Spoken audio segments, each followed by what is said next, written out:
শীতকালের তিন বন্ধু লিখেছেন সাংবাদিক মহিউদ্দিন। বাইরে ঝিরিঝিরি হাওয়া, আকাশ কালো। ঠাকুমার কাছে বসেছিল ছোট্ট অরুণিমা। ঠাকুমা বললেন, বুঝলে দিদি ভাই, শীতকাল আসছে। অরুণিমা চোখ বড় করে বলল, শীতকাল? তাহলে কি আমরা শুধু লেপের তলায় লুকিয়ে থাকব?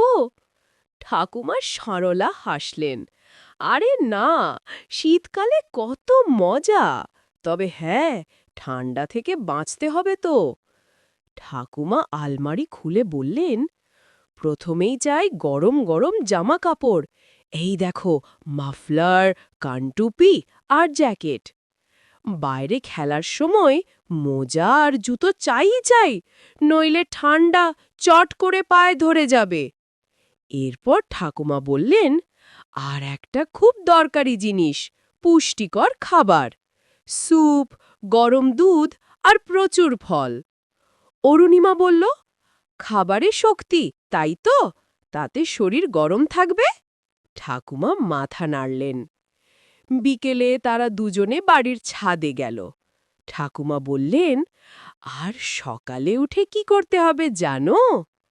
অরুণিমা লাফিয়ে বলল, রোদ পোহাতে হবে। রোদ মানেই তো ভিটামিন ডি। ঠান্ডা পালাবে, আমরা সবল হব।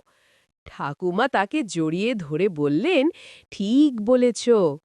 গরম কাপড়, ভালো খাবার আর রোদ, এই তিন বন্ধুর সাথে শীতকাল হোক আনন্দের।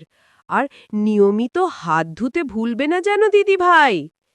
এরকম ভিডিও নিয়মিত পেতে আমাদের চ্যানেলটিকে সাবস্ক্রাইব করতে ভুলবেন না যেন।